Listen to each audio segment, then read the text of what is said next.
Have you ever looked up reviews of any carrier? It doesn't matter who it is. Yeah. I did last week.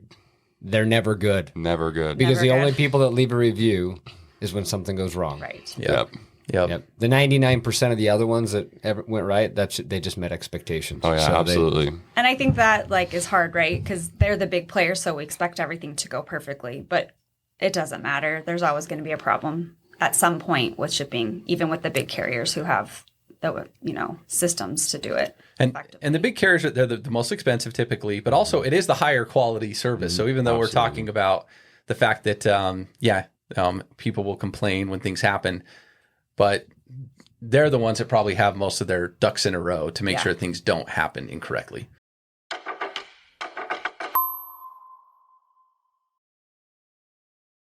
All right, welcome to another episode of the Decoding Cross-Border Ecommerce podcast. And we're now in episode 2 of a 4-part series talking about picking your international shipping carrier. And the first episode was really an overview of some of the things you need to look out for when you're picking international shipping carrier. There's cost, there's speed. And we went through a lot of the, Aaron, we talked about a lot of the different fees. That I think that podcast is great for small, large size businesses. We still have 2 more podcasts we're going to talk about, and the next one's going to be about small businesses picking international shipping carrier, and then enterprise. Today's a little bit for both, but today's about the players, like who is out there. And today we brought on a couple guests, Aaron. Yes, we did. Why did we bring these guests on, Clint? Because I heard they have better jokes than you. I don't know. Yeah, I think, actually, that's true. That's true. I hope so. We have high expectations. I'm big on the dad jokes, but Nicole, do you have a good mom joke? I do. All about what we're talking about today, too. All right, let's hear it. Ready? I'm ready. Why are shipping jokes so funny? Why? It's all in the delivery. Oh, ba-da-ba. Gotta love it. Man, I've had a problem with deliveries, though. I tried shipping a boomerang once, and it kept coming back.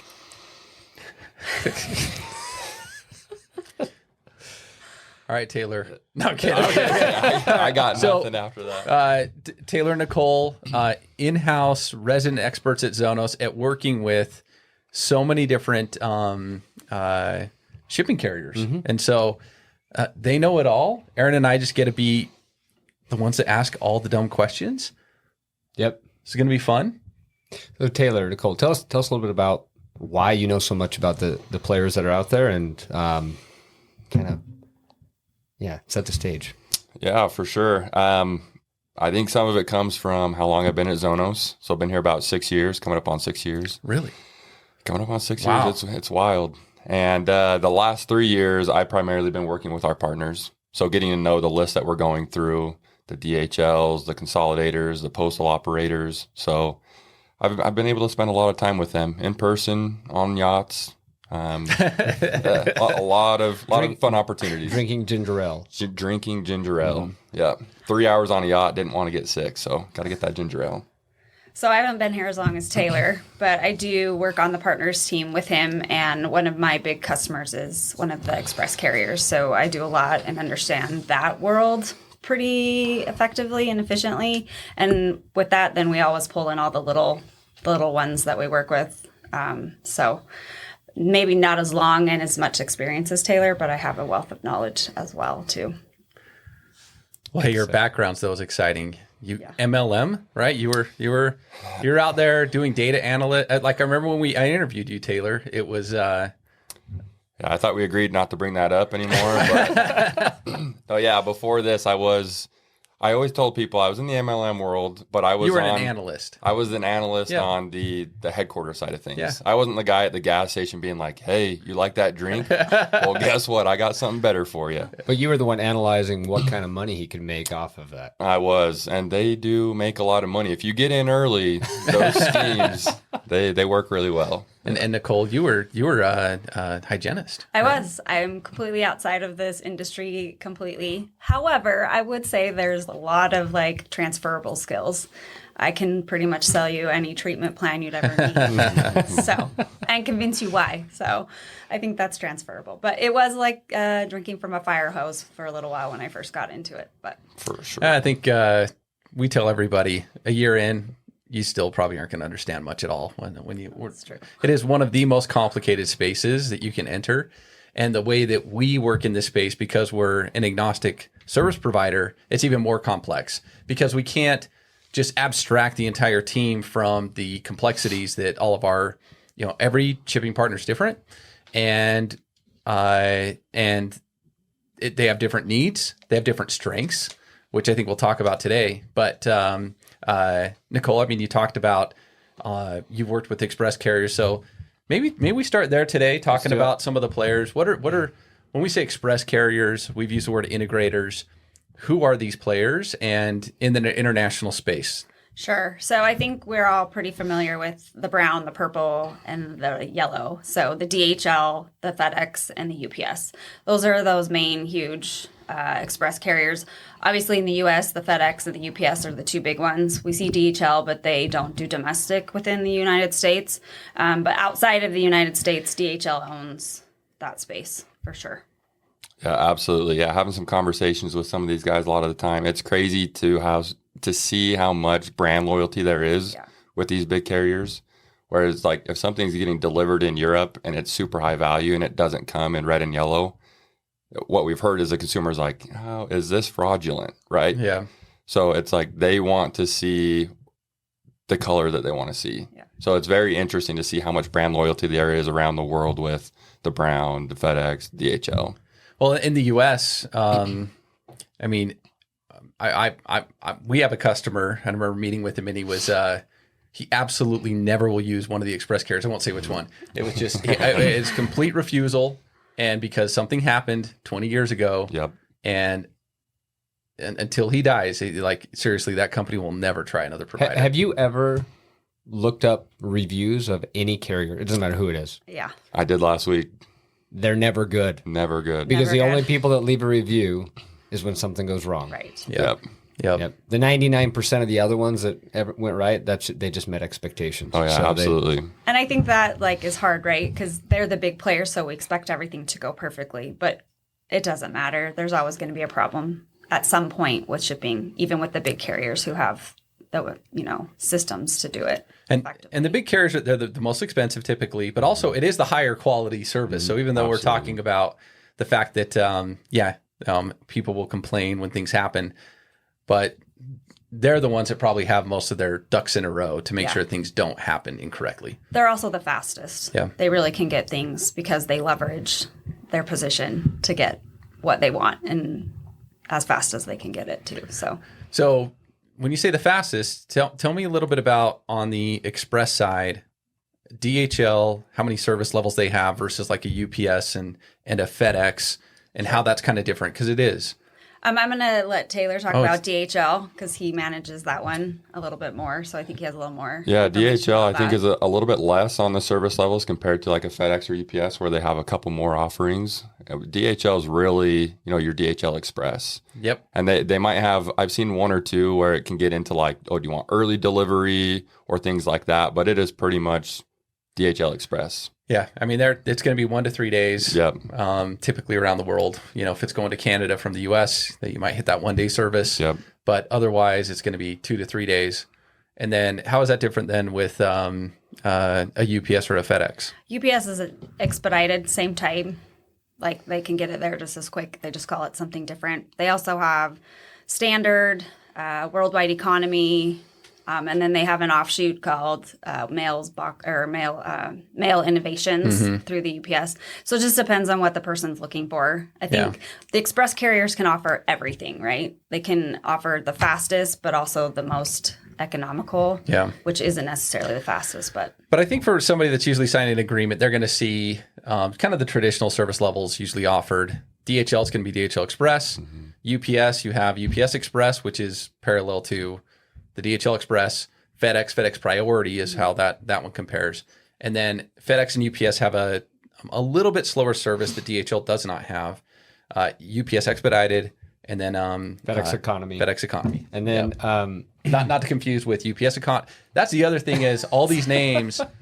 Economy for UPS is totally different than economy for FedEx. Yep. Yeah, and UPS is actually now worldwide economy Oh, outside of domestic.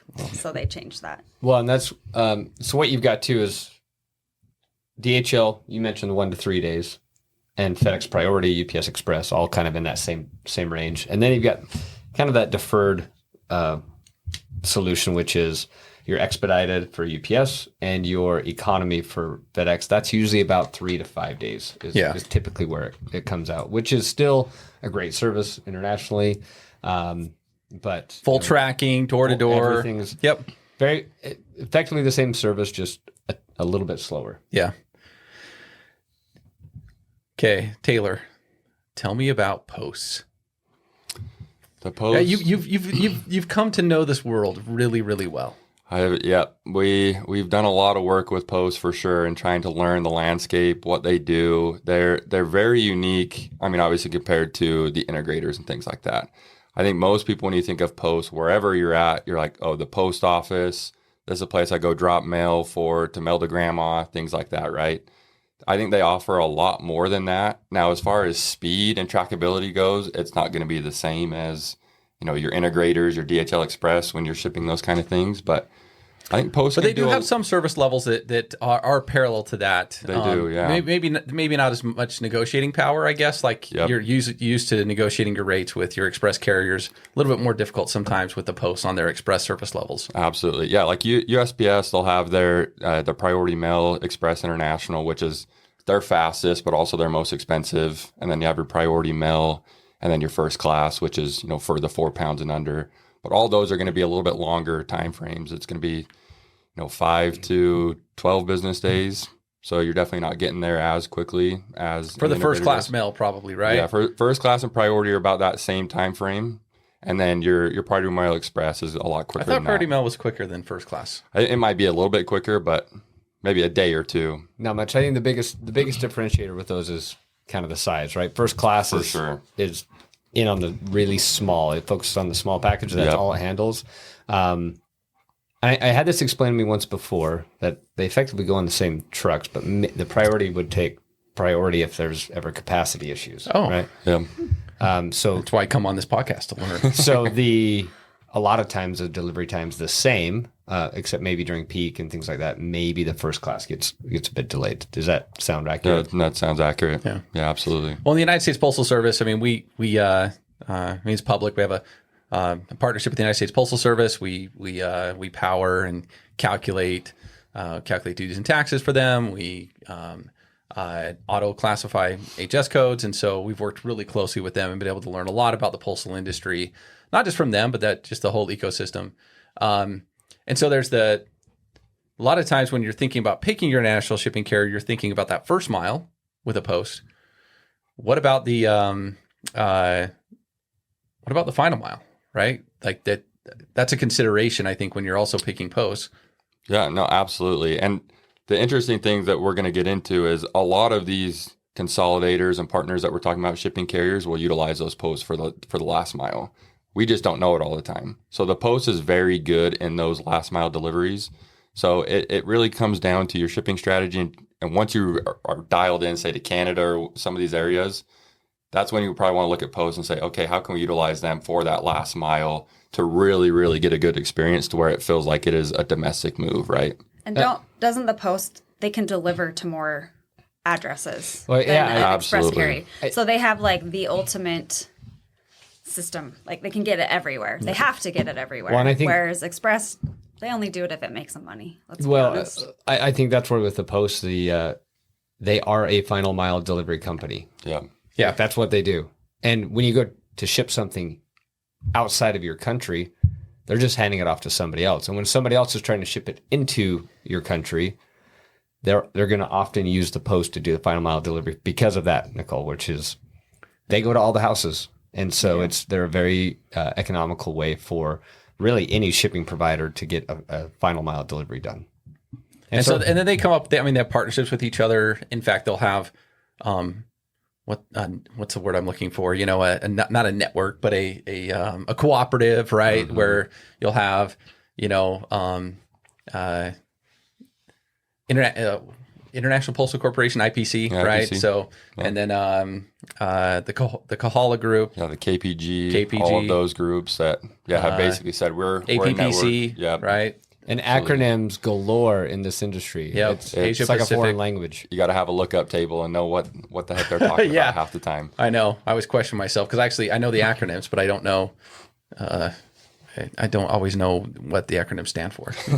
Well, and Post can be an absolutely great solution for, especially if you're shipping smaller, lightweight items. But as we talked about for the small shipping carrier, right? If you're a small, but actually that's not true because no, we'll talk about that probably in. Yeah, I think this is where, when you hear the word post, you're often thinking, well, I'm going to go and I might just drop it off at the local post office and they're going to ship it through and it's going to get delivered by another post office in another country. But these posts are often hired out by third parties to do final mile delivery. Yeah. And then the other interesting thing is some of them will actually go out and actively solicit business directly to them. So I know I've seen Canada Post working directly with U.S. Retailers to try to get business going up into Canada for them to be the final mile delivery. So if you're an enterprise, you may be talking to the post for your export and for your final mile. If you're an enterprise business. Yeah, I mean, really, they're a final mile delivery for hire. And who they get hired by is a number of different parties. And if you have enough volume to a certain region, you could engage directly with that the post in that region, because most likely the partner you're working with is probably doing some final mile delivery with them anyways. And if you want to start going direct, that's absolutely something that you can do. You'd have to have some volume to justify that, though. Regions. You talked about regions. What? I'm looking at you, Aaron, because I feel like you know a little bit about this. But what are some of the what are alternative carriers, right? Like in the U.S. we have I'm spacing on the yellow. There's so many, but we have a lot of smaller on track. That was what I was looking for. There's Lone Star. There's some Laser Ship, but I think a lot. I'm out of that space a little bit now. It's been a bit. I think some of them have merged and consolidated, but. Yeah, I mean, they were, they'd specialize in certain parts of the country for regional deliveries. However, in the international space, you get that a little bit too. And it goes back to the post stuff I was just talking about, how Canada Post might go solicit business, here in the U.S. to get some direct lines going up in and for them to do delivery. There's other carriers like that if you have a lot of volume to a particular country, you may be able to work directly with a final mile delivery partner that's not a post in that region. Two of the ones I have the most experience with that I've seen out there is in Canada, Purolator. It's actually tied in with the same Canada Post group. They're all part of the same mothership, but the Purolator is kind of like the UPS of Canada for domestic delivery, and they work directly with U.S. retailers to get shipments going up into Canada, and they can handle a lot bigger packages, a lot wider variety of shipments than what, say, like a postal shipment could handle. So they're a great option. If you want to say, I'm going to target the Canadian market, and I'm going to go directly with a provider like Purolator, that's totally an option. Yamato is another one in Japan. So going back to your MLM days, Taylor, Japan can often be a big market for certain types of products. And that's where Yamato will specialize and work with companies in different parts of the country to get shipments going into Japan. So there's a number of other ones out there. I think FedEx Express comes out of China, and there's I don't know all of them. I think SF Express is one of the larger ones inside of China. Yeah, and that's where, if you've got a lot of volume to one country, it might be worth looking to see if there's any particular regional carriers you've never heard of but are household names in those countries. I saw a stat. I think Yamato handles 41% of the shipments in Japan or something like that. But here in other parts of the world, you probably never heard of them. But in Japan, crazy. They're a household name. Yeah, in the Middle East too, you have Aramex, but outside of Aramex, you have a lot of these regional carriers that pick volume off from Aramex just to deliver within the GCC, which I think is the Gulf something cooperative council. cooperative, something like that. Acronyms. I Yep, don't know. acronyms. We'll roll But with it. yes, yeah. And so yeah, there are a lot of different regional carriers out there. So if you're strong in a certain region, I agree. I think, and you have volume, you can think outside the box and talk directly to the final mile, providers. Could be a post, could be a regional carrier. Mm-hmm. And I think a lot of them like that too, right? Like as you're talking about Canada Post, farming business from the U.S., they want that direct relationship as well. So yeah, they have their consolidated volume that's coming through those consolidators, but they also want that business direct, right? Yeah, it makes a lot of sense for them. They control their own destiny a little bit because if if someone else is selling to their customer, they can always move it to another final mile delivery carrier, right? Absolutely. So they're incentivized to work directly with shippers because then they control their own destiny a little more and the margins as well. For sure. Okay, I think we need to move on to what we call consolidators.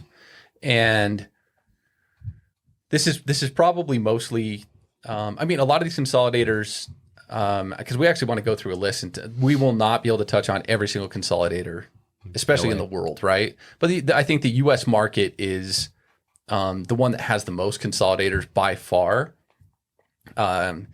And so I think understanding them is really important so that, what their strengths are, how this world works, who you can go talk to.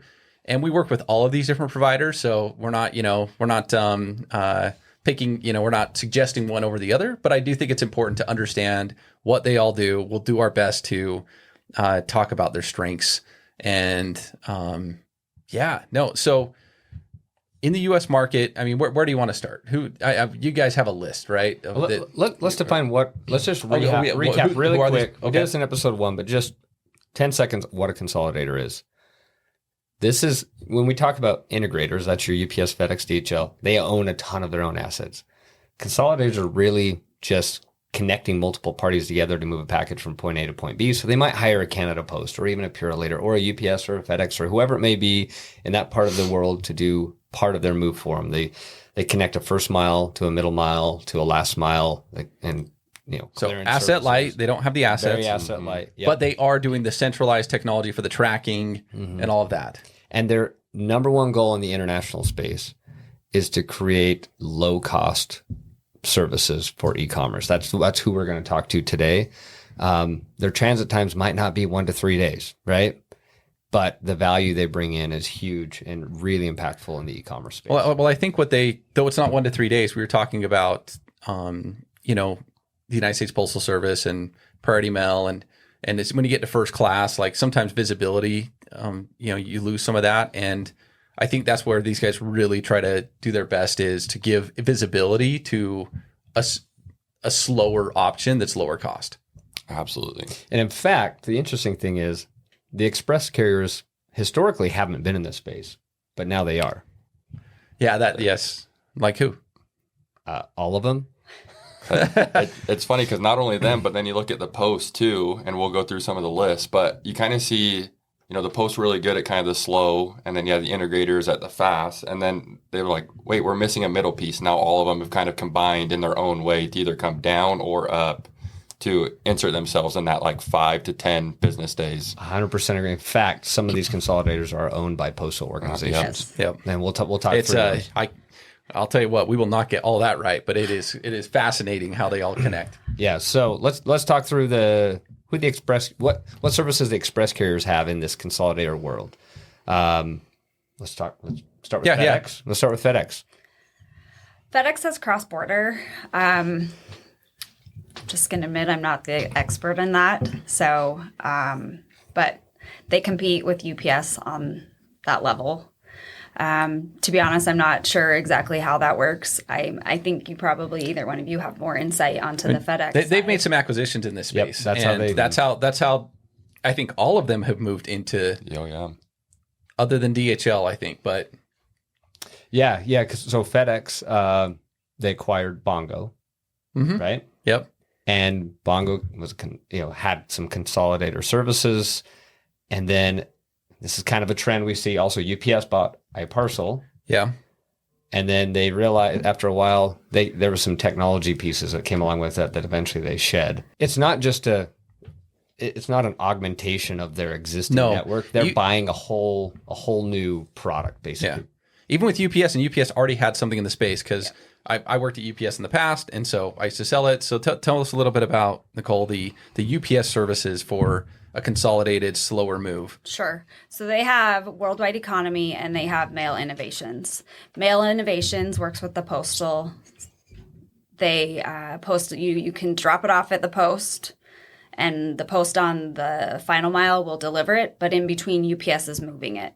So UPS leverages their cross-border planes to move those packages for the postal service. So again, it's going to be slower. They also don't take a huge weight. So up to about 4 pounds is where they really fit in really well in that niche pricing. It's obviously a lower cost, but the shipping time is going to be quite a bit longer than.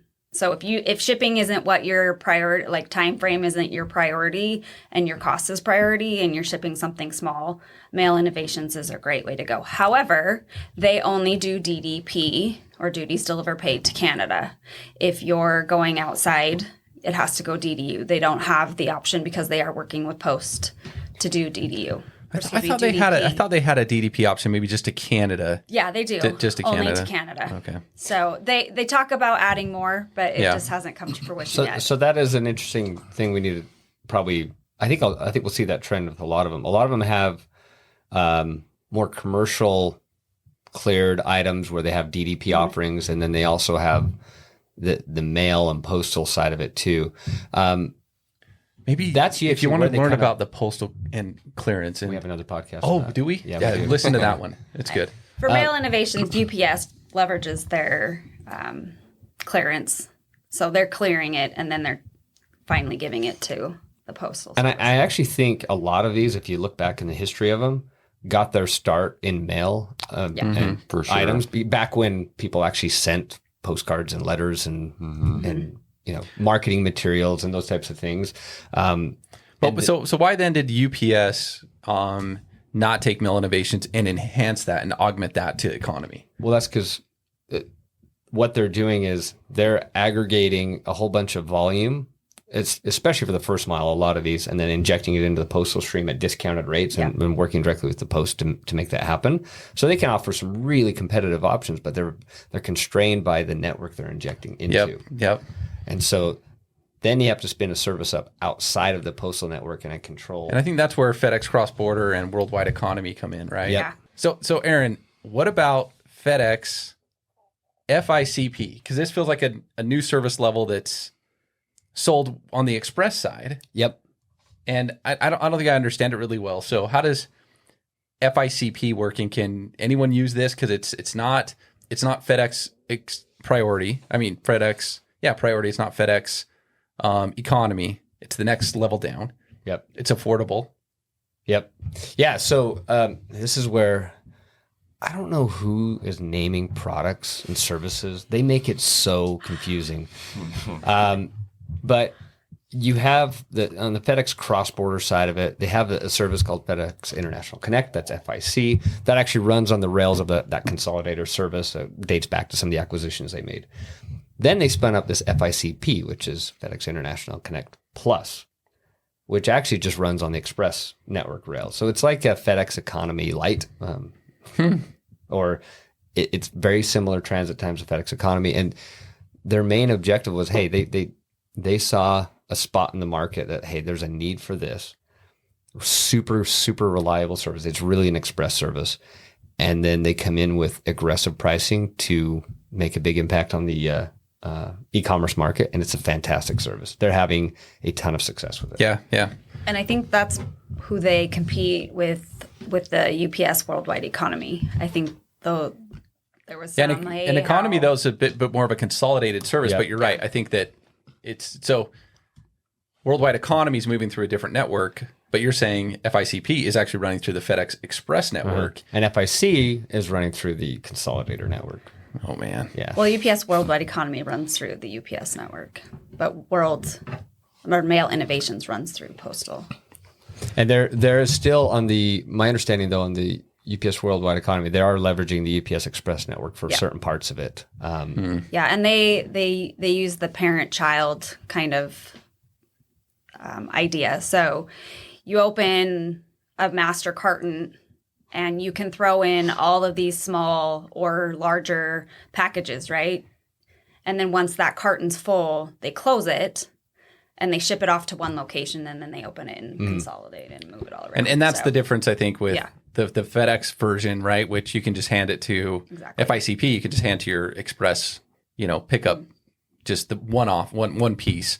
But Worldwide Economy, you have the MasterCard, and the labeling process is a little more involved Agreed. to use UPS Worldwide Yeah. Economy. Okay. Which isn't unheard of in this space. There's multiple companies that use that model. Yeah, that's what I was just going to say. A good preface on all of these really is that first mile is a little bit different than your normal integrator service where you do have somebody coming to pick it up. A lot of these offer that, but you have to have a certain weight or like per Yep. piece that you hit where it makes sense. If not, you're just sending it to their closest location, getting in their network, and then starting the process off. So DHL Taylor, what is DHL doing here in this space? So similar to what we were just talking about, DHL Ecommerce, I mean, they offer a great service, really good rates. How is DHL Ecommerce different from DHL? Or is it? Are these the same company? They're under the DHL group of services, but they are completely different from DHL Express. They are totally different. That is probably almost competing with each other different, right? And that is There's not a lot of collaboration between at these Zonos, two. that's probably our number one confusion where somebody will mention something about DHL and they're like, wait, Ecom or Express? So there is a very real black and white line between those. Yep, different CEOs, different organizations, different operations. They are completely different. Yep. But They don't overlap on first mile pickups or anything. It's all separate. Completely separate service. Absolutely. But I think that's one thing that DHL e-commerce has going for it is obviously the red and yellow. Because they benefit from that around the world where it's like, okay, we know DHL is reliable all around the world. Now you have this service that is that consolidated service.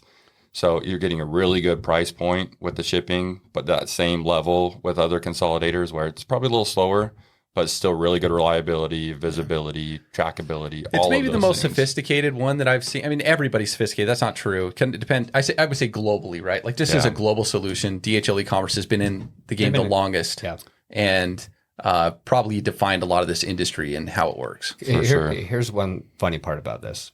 DHL Express, I'm going to talk about the U.S. market. DHL Express does not offer a domestic solution. They tried on that, didn't they, Clint? I think you were... I had to sell that domestic service for a little bit, yes. Yeah, it didn't work out well. Did you hit quota? Yes. But it was not on just that because you hit service. quota doesn't mean you that it was good for the company. Yeah, so that was a failed experiment. So here in the U.S. market, if you work with DHL Express, you're specifically using it just for exporting goods. Yeah. They only compete on the international side. Whereas, UPS and FedEx, you can kind of bundle domestic and international together. However, DHL Ecom here in the U.S.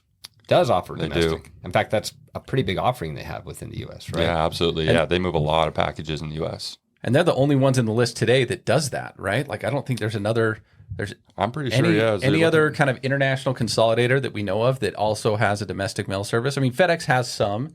UPS Mail Innovations does. Yeah.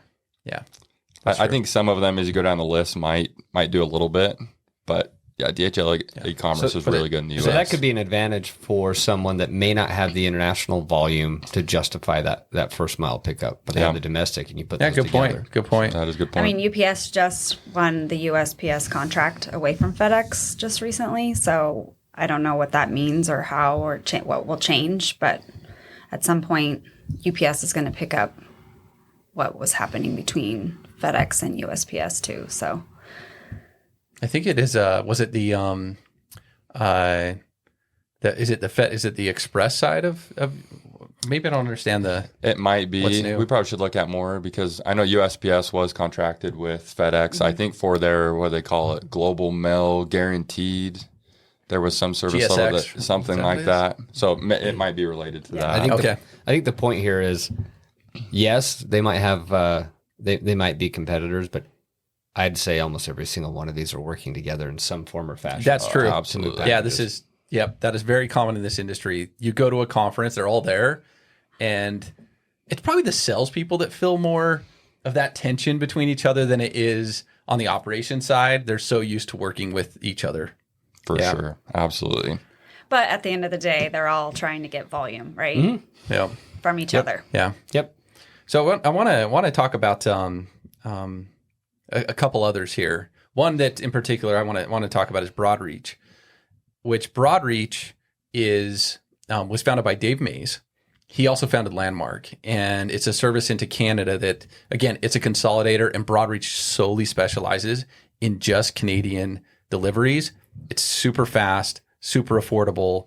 It's an extremely fast-growing player in this space that a lot of people probably haven't heard of is Broadreach. But Broadreach is majority owned by Ascendia. Ascendia is another consolidator in this space. And who owns Ascendia? And they're owned by La Poste and This Swiss is where Post. this is where the posts come into play. This is Okay, where so- the Post started to look at the landscape and said, oh, you know what? We need to be a little bit more competitive in that consolidation space, and made some acquisitions. And Ascendia acquired, didn't they acquire, was it Globegistics? Is that who they had acquired? I believe so. Yeah, And so Globegistics. Globegistics had been in the space for a while. I think that's now part of Ascendia. And so that's where it all just kind of, but Broadreach will sell Ascendia services. I think Ascendia sells Broadreach services. But that's a good player in the space. So it's strengths, I think, with Ascendia. Obviously, if they're owned by La Poste and Swiss Post into Europe, you're going to get a lot of, how strong are they in the Middle East? I don't know. But into Europe, probably going to be great. Into Canada, sure. going to be really, really good. So because of the Broadreach, thing. But I think Ascendia to Canada probably didn't have a great service until they formed this partnership, ownership of Broadreach. So I think that's, if you're looking for, again, Canada, Europe, I think Broadreach Ascendia is a good one to go talk to out there. That's pretty decent. Yeah, absolutely. And I know you have some experience and have some connections there too, but that they have a lot of good services where you can. I mean, most of them do, where you can go commercial versus postal, and they have those options. And I know Ascendia has pretty good options with both those lanes for sure. No, absolutely. And you brought up another one, Landmark. Yep. They got their start in Canada as well. Yeah, and That's where Landmark, they're- they built how Canada works, right, with consolidators. I mean, they kind of defined the U.S. to Canada lane. Yep, and they're fantastic now. And again, acquisitions galore. They're actually now owned by the B Post from yeah. Belgium. Yep. Yeah. So that's another post that. Let's talk about the post real quick of the why. The postal operators are trying to make a buck and stay solvent and relevant. Yeah. People aren't sending postcards and letters as much anymore. They're diversifying, and the savvy ones are branching out into things that are outside what people would normally think of Post doing, and some of that is acquiring companies like a Landmark. And so Landmark, that helped them, from being a Canada focused company to where they really have a pretty good global solution. I personally used them for years in the past. Great people, great services. Yeah. Another great option that's out there. They typically work more with the larger shippers. Yes. Yep.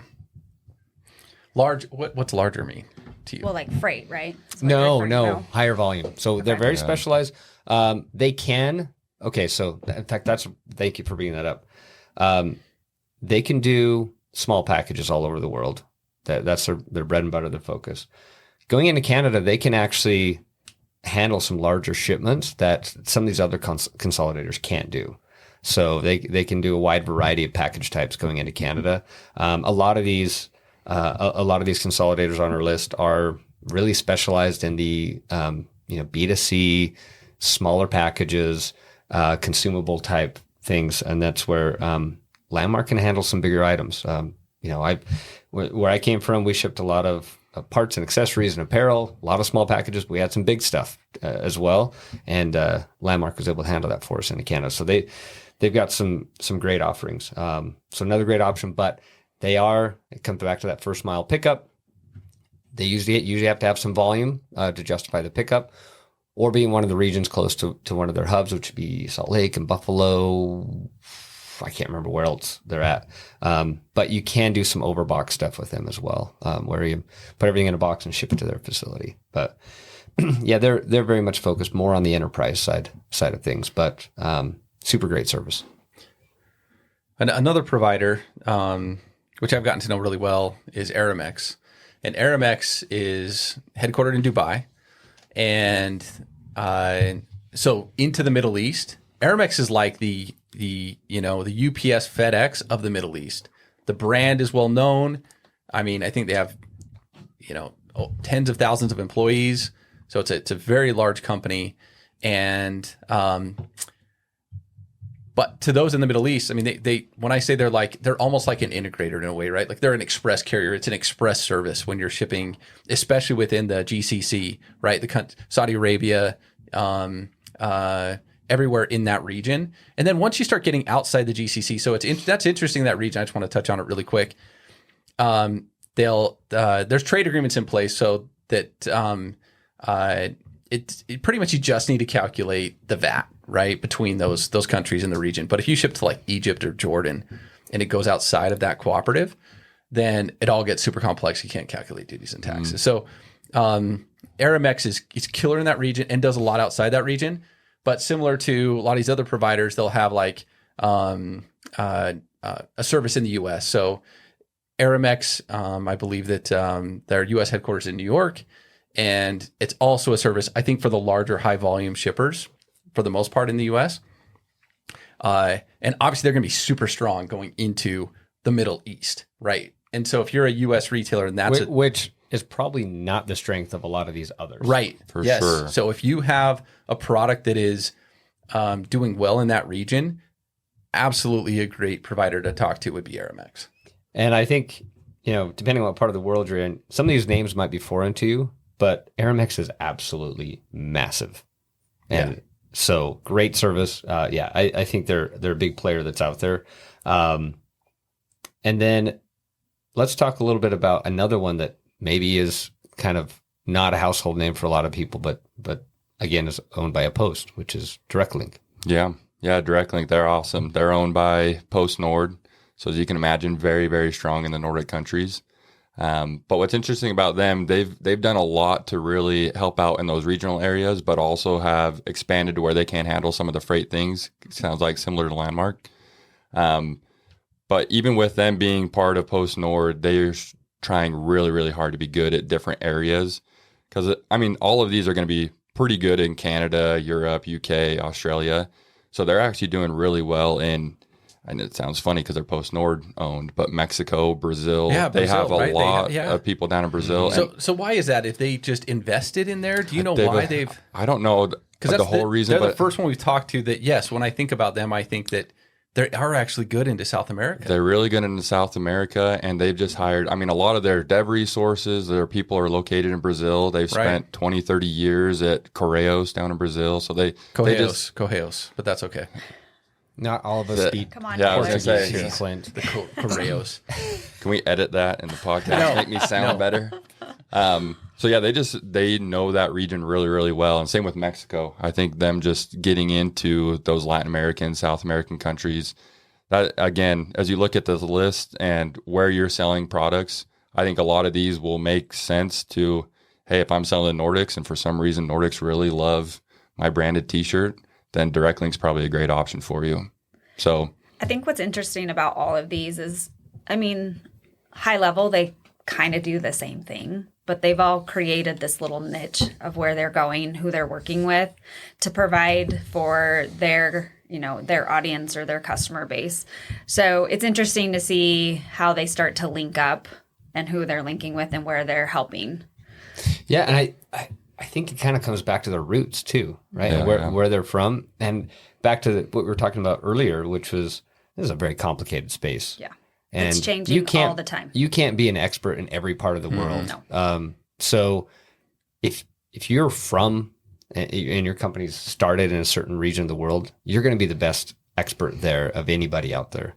And a lot of these, coming back to DirectLink, they kind of started on the mail postal side of things, right? Yeah. That's their roots. And the other history lesson here is everybody is having to transition with the growth of e-commerce and the reduction in mail. And you see everybody transitioning and shifting, and some are moving faster and better than others.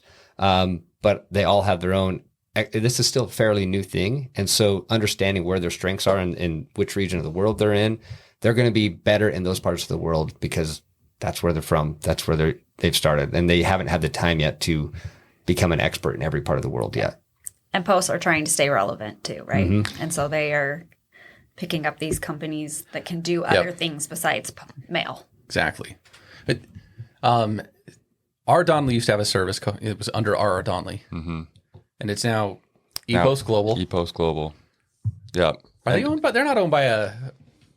I don't believe foreign so. post, No, correct? they're not. And even before, Wait a minute. I'm trying to think of their name before R. Donnelly. I'm looking at the list here.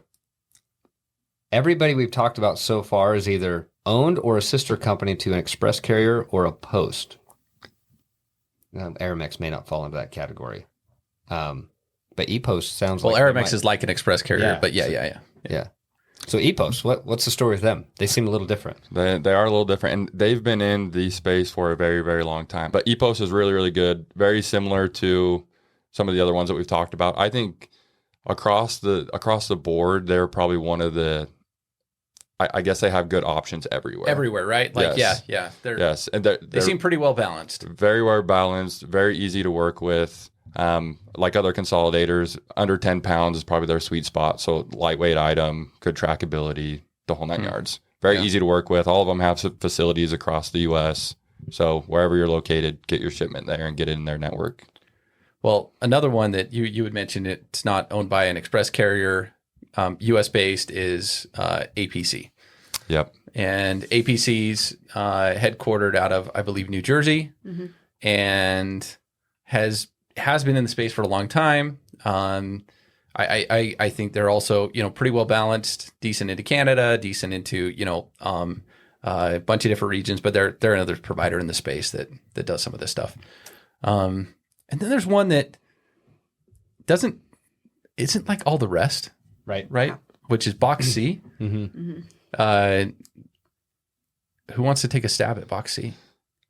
I'll throw it out there, and then you guys add some meat to it. I think they're really fascinating because I think you can create your own shipping solution with Box C. You can use them in many different ways. So if you just wanted to use them as a traditional consolidator, I'm sure you can do that. Or if you wanted to just say, hey, I want to create my own insert X consolidator name, I can do that too.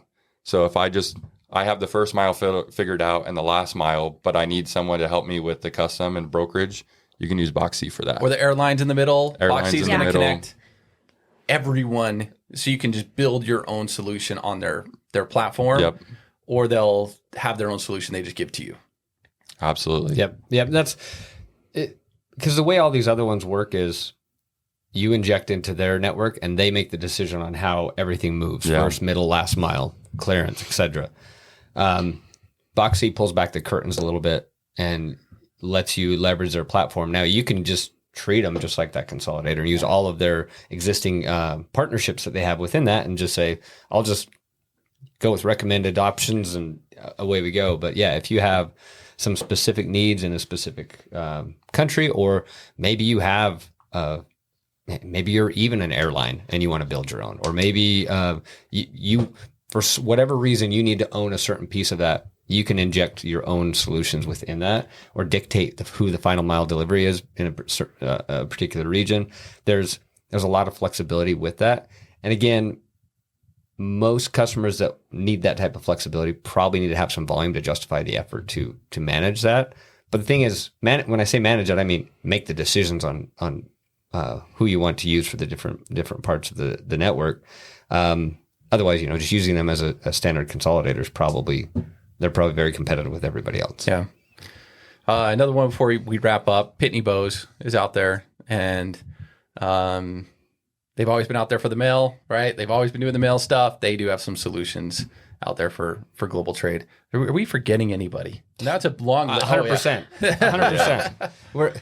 We're definitely forgetting someone. And I'd say as you go through understanding your business, we talked a lot, and there's so many names. People are changing their names and rebranding things and coming up with acronyms, and it is a confusing world. But if you can understand where you need your packages to go, what's important to you, it makes it easier to kind of then start looking at providers that fit what your business needs. And they're all fantastic services. And one thing that's interesting too, if you want to send DDP, which at Zonos we're big fans of DDP, obviously, because it creates just a much better experience. Not all of these have the exact same coverage for DDP. Right. Some are very, very niche and have a limited set. They're going to have, all of them are going to have the major markets. But some of them might have some markets you don't expect that might be relevant to your company, or they might be missing the ones that are relevant. And so understanding that would be also important.